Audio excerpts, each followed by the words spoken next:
সুয়োরানীর বুঝি মরণকাল এলো। তার প্রাণ হাঁপিয়ে উঠছে, তার কিছুই ভালো লাগছে না। বদ্যি বড়ি নিয়ে এলো, মধু দিয়ে মেরে বললে খাও। সে ঠেলে ফেলে দিলে, রাজার কানে খবর গেল। রাজা তাড়াতাড়ি সভা ছেড়ে এলো, রানীর পাশে বসে জিজ্ঞাসা করলে, তোমার কি হয়েছে, কি চাই? সে গুমড়ে উঠে বললে, তোমরা সবাই যাও, একবার আমার শ্যাঙাতনিকে ডেকে দাও। শ্যাঙাত নিয়ে এলো। রানী তার হাত ধরে বললে, সই, বসো, কথা আছে। শ্যাঙাতনি বললে, প্রকাশ করে বলো। সুয়োরানী বললে, আমার 7 মহলা বাড়ির এক ধারে 3টে মহল ছিল দুয়োরানীর, তারপরে হলো 2টো, তারপরে হলো 1টা, তারপরে রাজবাড়ি থেকে সে বের হয়ে গেল। তারপর দুয়োরানীর কথা আমার আমার মনেই রইল না। তারপর একদিন দোল যাত্রা, নাট মন্দিরে যাচ্ছি ময়ূর পঙ্খী চড়ে, আগে লোক পিছে লস্কর, ডাইনে বাজে বাঁশি, বাঁয়ে বাজে মৃদঙ্গ।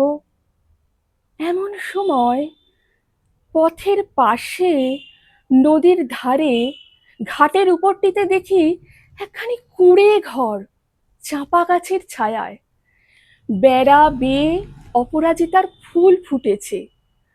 দুয়ারের সামনে চালের গুঁড়ো দিয়ে শঙ্খ চক্রের আলপনা। আমার ছত্রধারিণীকে শুধলেন, আহা, ঘরখানি কার? সে বললে, দুয়োরানীর। তারপরে ঘরে ফিরে সন্ধ্যার সময় একলা বসে আছি, ঘরে প্রদীপ চালিনি, মুখে কথা নেই। রাজা এসে বললে, তোমার কি হয়েছে, কি চাই? আমি বললাম, এই ঘরে আমি থাকবো না। রাজা বললে, আমি তোমার কোঠা বাড়ি বানিয়ে দেব, গজদন্তের দেওয়াল দিয়ে, শঙ্খের গুঁড়োয় মেঝেটি হবে দুধের ফেনার মতো সাদা, মুক্তোর ঝিনুক দিয়ে তার কিনারে এঁকে দেব পদ্মের মালা। আমি বললাম, আমার বড় সাধ গিয়েছে, কুঁড়ে ঘর বানিয়ে থাকি তোমার বাহির বাগানের একটি ধারে। রাজা বললে, আচ্ছা বেশ, তার আর ভাবনা কি। কুঁড়ে ঘর বানিয়ে দিলে। সে ঘর যেন তুলে আনা বনফুল, যেমনি তৈরি হলো অমনি মুষড়ে গেল। বাস করতে গেলেম, কেবল লজ্জা পেলেম। তারপরে একদিন স্নান যাত্রা, নদীতে নাইতে গেছি, সঙ্গে 107 জন সঙ্গিনী। জলের মধ্যে পালকি নামিয়ে দিলে স্নান হলো।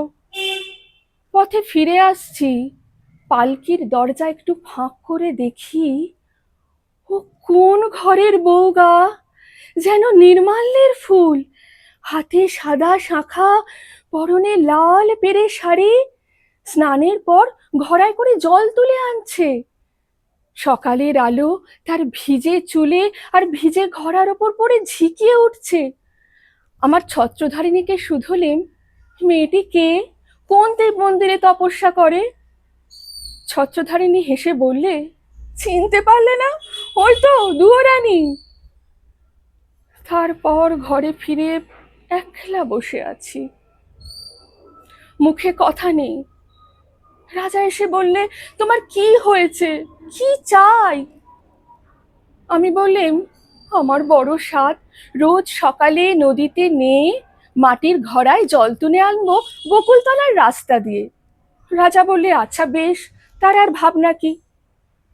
রাস্তায় রাস্তায় পাহারা বসলো, লোকজন গেল সরে। সাদা শাখা পরলেম আর লাল পেরে শাড়ি, নদীতে স্নান সেরে ঘড়ায় করে জল তুলে আনলেন। দুয়ারের কাছে এসে মনের দুঃখে ঘড়া আছড়ে ভাঙলেম। যা ভেবেছিলেম তা হলো না, শুধু লজ্জা পেলেম।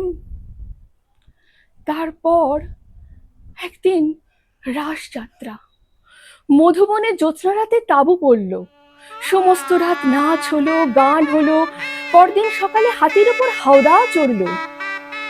পর্দার আড়ালে বসে ঘরে ফিরছি, এমন সময় দেখি বনের পথ দিয়ে কে চলেছে। তার নবীন বয়স, চূড়ায় বনফুলের মালা, হাতে তার ডালি, তাতে শালুক ফুল, তাতে বনের ফল, তাতে ক্ষেতের শাক। আমার ছত্রধারিণীকে শুধলেন, আহা, কোন ভাগ্যবতীর ছেলে পথ আলো করেছে। ছত্রধারিণী বললে, জানো না, ওই তো দুয়োরানির ছেলে, ওর মার জন্য নিয়ে যাচ্ছে শালুক ফুল, বনের ফল, ক্ষেতের শাক। তারপর ঘরে ফিরে একলা বসে আছি, মুখে কথা নেই। রাজা এসে বললে, তোমার কি হয়েছে, কি চাই? আমি বললাম, আমার বড় স্বাদ, রোজ খাবো শালুক ফুল, বনের ফল, ক্ষেতের শাক, আমার ছেলে নিজের হাতে তুলে আনবে। রাজা বললে, আচ্ছা বেশ, তার আর ভাবনা কি।